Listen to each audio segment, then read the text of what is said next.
नमस्कार,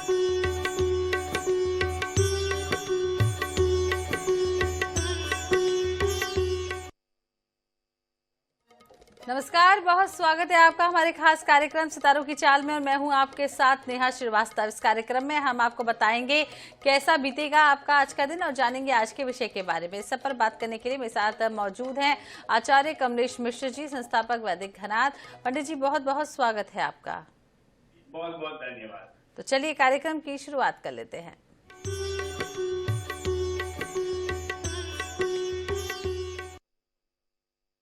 तो जिस तरीके से हम हर रोज सबसे पहले पंचांग और के बारे में जानते हैं, तो आज भी जान लेते हैं क्या कुछ कहता है आज का पंचांग, क्या है आज का ग्रह गोचर। पंडित जी, क्या कुछ कहता है आज का पंचांग?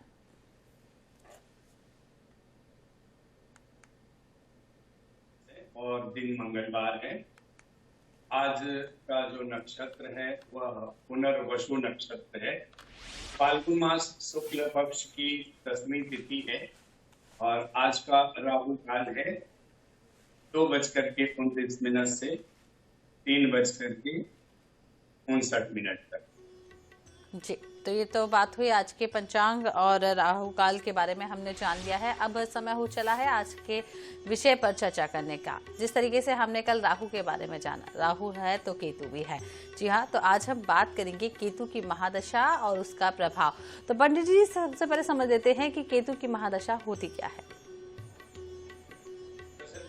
महादशा भी आम दशा की तरह ही आयु है एक जातक की कुंडली में जो 7 वर्ष की होती है और जातक के जीवन में इसका प्रभाव पड़ता है लगभग 7 वर्ष तक। जिस तरह कुंडली में कोई भी स्थिति में किसी भी राशि में उच्च या नीच का है या मित्र राशि का है, केतु उसी प्रकार से जातक के जीवन में असर डालता है। जी, तो जातक के जीवन में असर डालता है। केतु की महादशा में क्या कुछ करना चाहिए पंडित जी? केतु की महादशा में दीन दुखियों की सेवा करनी चाहिए और गरीबों को कुछ दान देना चाहिए, मदद करनी चाहिए, कुछ हेल्प करना चाहिए। विशेष रूप से बिल्कुल ध्यान रखें, कभी भी किसी भी निराश्रित गरीब या अक्षम व्यक्ति का उपहास नहीं करना चाहिए, मजाक नहीं बनाना चाहिए, ताकि केतु का दुष्प्रभाव ना झेलना पड़े। तो ये विशेष परिहार करें। साथ में केतु के मंत्र का जप करना चाहिए। ओम केतवे नमः इस मंत्र का जप करें, इससे केतु का प्रभाव, दुष्प्रभाव कम होगा। और उसका श्लोक भी है, उसका पाठ करना चाहिए। पलाश पुष्प संकासम तारकाग्र मस्तकम रौद्रम रौद्रात्मकम घोरम तम केतुम प्रणमाम्यहम्। तो इस प्रकार से केतु के मंत्र श्लोक का मंत्र का जप और पाठ करना चाहिए। जी, पंडित जी, ये भी समझ लेंगे कि केतु खराब यदि होता है तो उसके क्या कुछ लक्षण होते हैं, क्या लक्षण होते हैं जब समझ में आएगा कि केतु खराब है? जी, दरअसल जब केतु ग्रह खराब होते हैं तो व्यक्ति के सारे काम अधूरे हो जाते हैं और सारे काम बीच में ही रुक जाते हैं, काम बिगड़ने लगते हैं और कई बार व्यक्ति न चाहते हुए भी आकस्मिक दुर्घटना का शिकार हो जाता है। कई बार व्यक्ति के शरीर में ऐसी चोट लग जाती है जो जीवन भर के लिए नासूर बन जाती है। तो इसके इस प्रकार लक्षण है। कई बार शरीर के थोड़े फुंसी हो जाते हैं जो ऑपरेशन वगैरह तक अनचाहा करा देते हैं। तो इस प्रकार से केतु का दुष्प्रभाव मानव जीवन में पड़ता है। जी, क्या क्या परेशानियां पंडित जी केतु के दुष्प्रभाव से झेलनी पड़ती हैं? जिस तरीके से केतु बहुत ज्यादा परेशान करता है, क्या केतु अच्छा भी होता है? इसका यदि पॉजिटिव असर देखे तो क्या होता है? जी, दरअसल अगर केतु आपके अच्छे हैं तो अच्छी संतान देते हैं, कुल वृद्धि करते हैं, जिसे हमारे जीवन में संतति की प्राप्ति लोग जो कामना करते हैं। केतु कुलस्य उन्नति, कुल की उन्नति के कारक हैं केतु। और साथ में अगर आपके जीवन में अच्छे प्रभाव डालते हैं तो वो मंगल के साथ में भूमि मकान इत्यादि के कारक हैं और आपको स्थायित्व देते हैं, ठहराव देते हैं, जीवन में स्टेबिलिटी देते हैं। केतु अगर प्रसन्न है तो आपको अनेक प्रकार की जो बाधाएं लगती हैं आएंगी वो अपने आप ही समन हो जाती है, ठीक हो जाती है।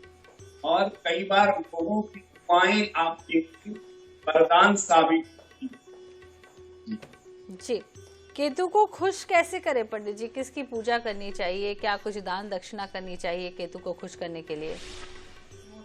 विद्वानों से सलाह लेकर लहसुनिया धारण करें, उसके डिग्री वगैरह चेक कराने के बाद साथ में दीन दुखियों की सेवा, जो अक्षम व्यक्ति हैं, विकलांग हैं, दिव्यांग हैं, उनकी मदद करने से प्रसन्न होते हैं।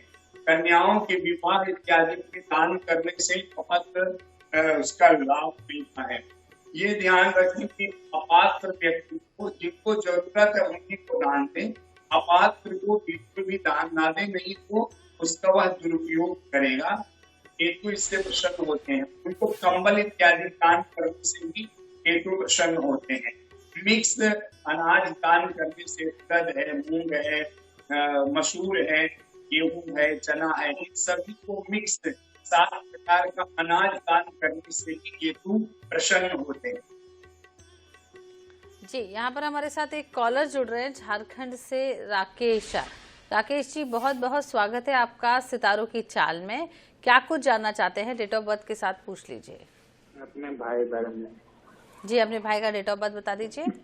23/12/1997। 23/12/1997। जन्म समय 87। 87। ईयर 87, रात्रि 1:47। रात को 1:47 और जन्म स्थान देवघर घर। जी, क्या जानना चाहते हैं आप? अपने यहाँ से भाई के योग है, मकान वाहन योग है, रोजगार का योग, सबसे बढ़िया समय चलेगा। जी पंडित जी, क्या प्रश्न है इनका? मकान और घर का वाहन का योग कब है? ओके, देखिए मकान का योग इनका कई बार बना है, लेकिन ये बड़े की तरफ ज्यादा जाते हैं, ज्यादा महत्वाकांक्षा रखते हैं, जिसके कारण से इनमें खिंचाव होता है और उसको शायद ये अडॉप्ट नहीं कर पाते या उसको पाते हैं, झेल पाते हैं, क्योंकि बड़ा खर्च आ जाता है। तो मैं इनको सलाह दूंगा कि आप थोड़ा छोटे घर का प्लान करें, तो बड़े घर का रास्ता ऑटोमेटिक मिलेगा में। और साथ में गाय को रोटी में शहद रखा करके गुड़ खिलाएं। ऐसा करने से आपके जीवन का मकान का योग जल्दी बनेगा और 2025 में फरवरी के आसपास से लेके जून के बीच में मकान योग बन जाए। जी, तो उपाय करिए, मकान का योग बन जाएगा। आगे पंडित जी आपसे ये जान लेते हैं कि कैसे आप केतु को मजबूत कैसे करेंगे, क्योंकि यदि केतु कमजोर है तो आपको ढेर सारी परेशानियां देता है। परेशानियों का तो आपने उपाय बता दिया है, क्या कुछ करें मजबूत करने के लिए, क्या कुछ करना चाहिए? करने के लिए केतु को लहसुनिया पहनना बहुत आवश्यक हो जाता है, या कभी कई बार होता है सफेद धुआ पहनने से केतु का असकारात्मक परिणाम मिला है। और दूसरा है कि केतु को मंत्र जप आचार्यों के माध्यम से, पंडित जी लोगों के माध्यम से, विद्वानों के माध्यम से जो शुद्ध मंत्र का उच्चारण करते हो, जो गुटखा तंबाकू इत्यादि का सेवन ना करते हो, ऐसे ब्राह्मणों से मंत्र का जप करवाएं, पाठ कराएं, तो इससे केतु का बहुत लाभ होता है। दुर्गा सप्तशती के पाठ से भी केतु की शांति होती है और केतु मजबूत होते हैं, तो इसका लाभ हमें इस प्रकार लेना चाहिए। जी, तो एक कॉलर यहाँ पर पंडित जी हम ले लेते हैं। पंजाब से हमारे साथ कॉलर जुड़ रहे हैं शिवम। शिवम जी, बहुत बहुत स्वागत है सितारों की चाल में। क्या कुछ जानना चाहते हैं? डेट ऑफ बर्थ के साथ पूछ लीजिए। शिवम जी, आप तक मेरी आवाज पहुंच रही है? हेलो जी शिवम जी। प्रणाम गुरु जी। जी, डेट ऑफ बर्थ बता दीजिए।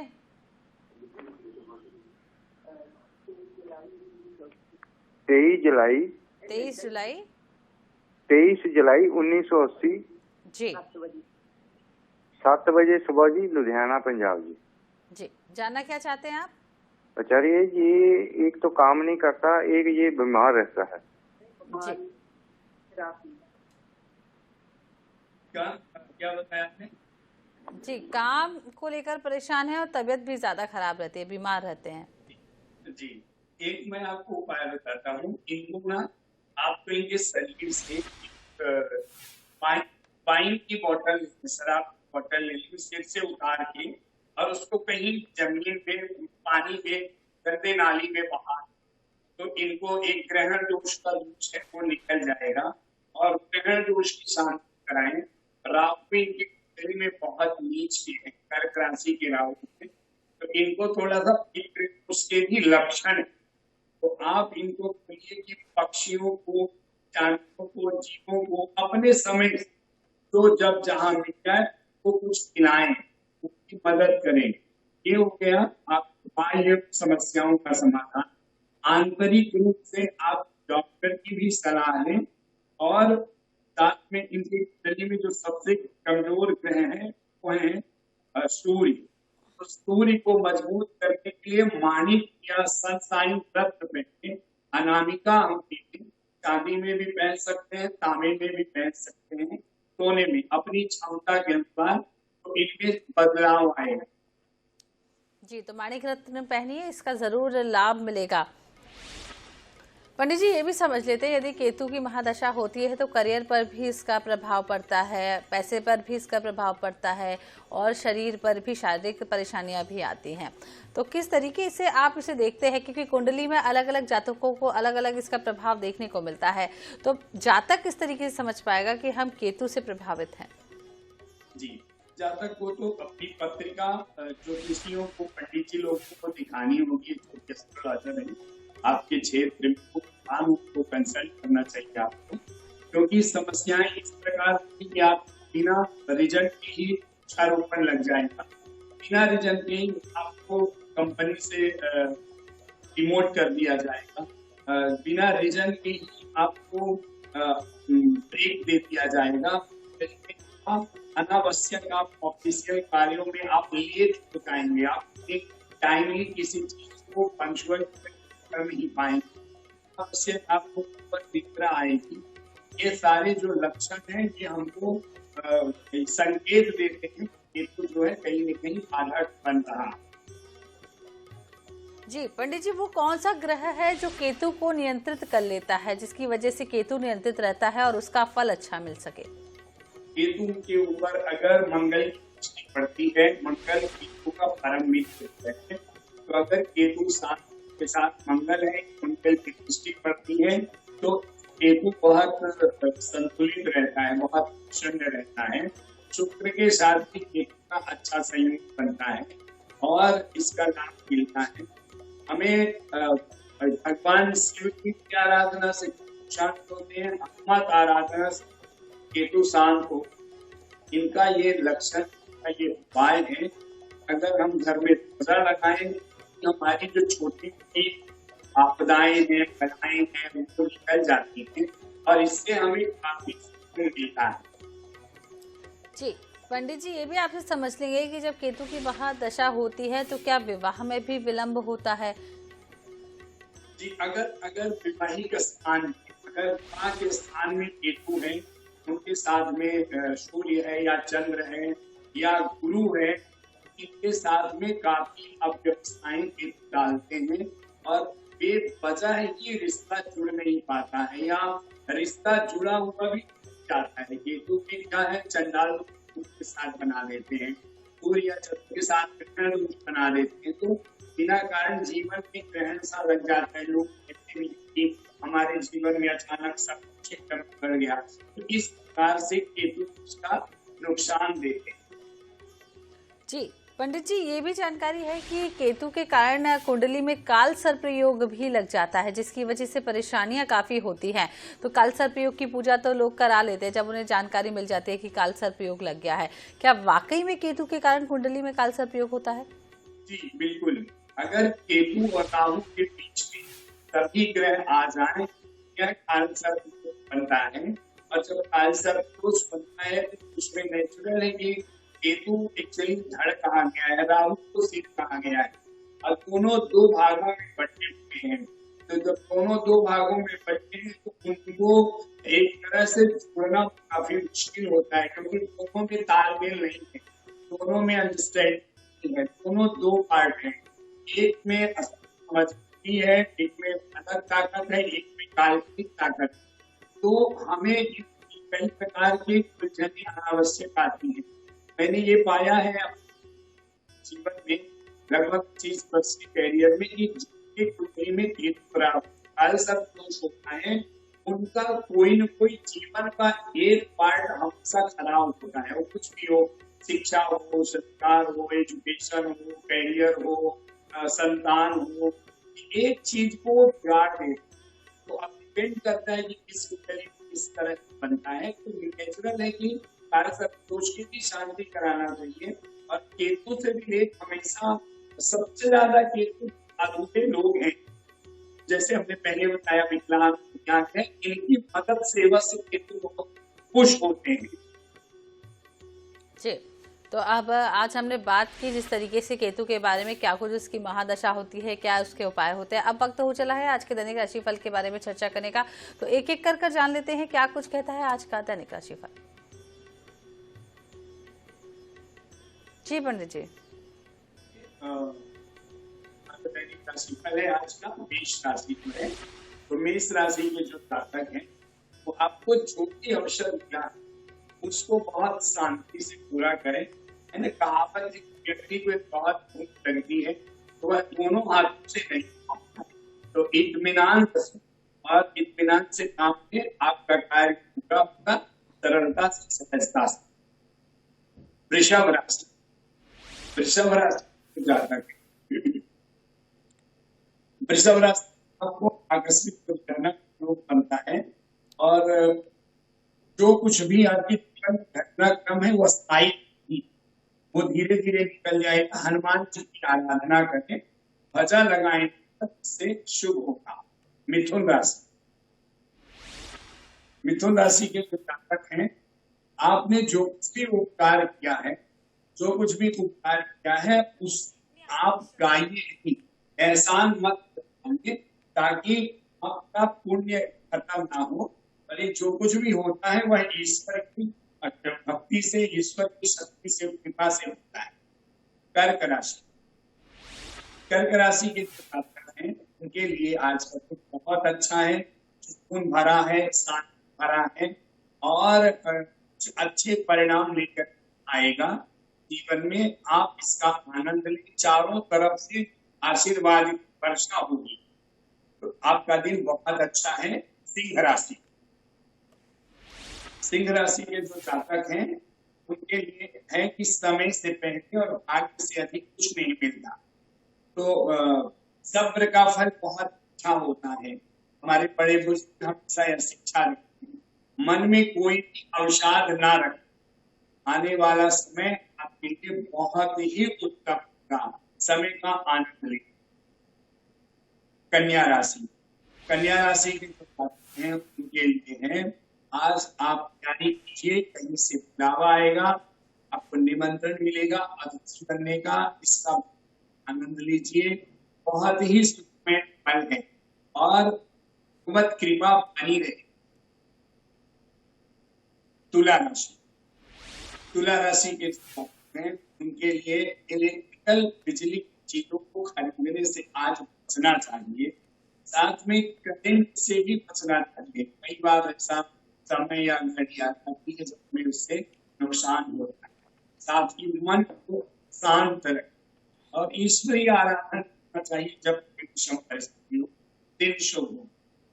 वृश्चिक राशि, वृश्चिक राशि के जो हैं उनके लिए आपको सिर्फ दान करना, और दान क्या करना है, सबसे बड़ा दान है समय का दान।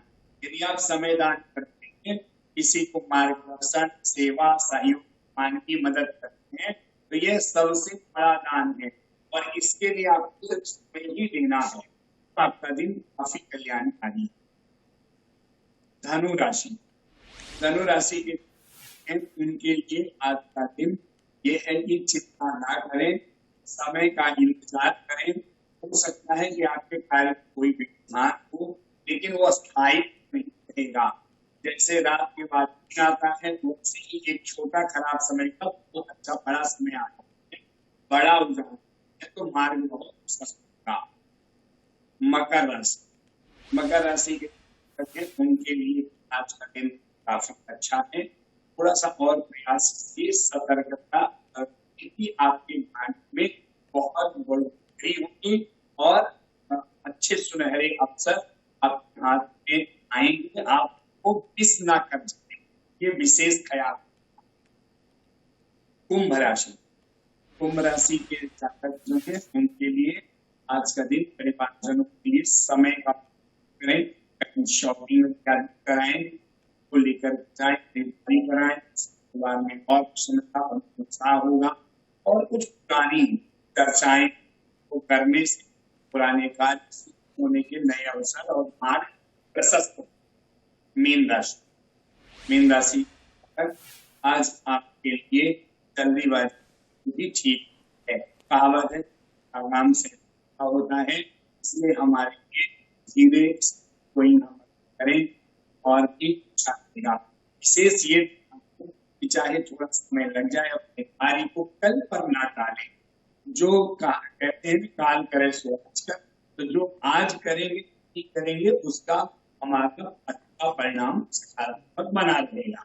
जी, तो बात हुई आज के 12 दैनिक राशि फलों के बारे में। पंडित जी ने एक एक कर हमें सबके बारे में बताया। विस्तार से हमने केतु की महादशा पर भी चर्चा की। पंडित जी बहुत बहुत शुक्रिया जुड़ने के लिए और तमाम जानकारी साझा करने के लिए। बहुत बहुत धन्यवाद। तो इसी के साथ आज के इस खास कार्यक्रम सितारों की चाल में बस इतना ही। देखते रहिए RS 24/7। नमस्कार।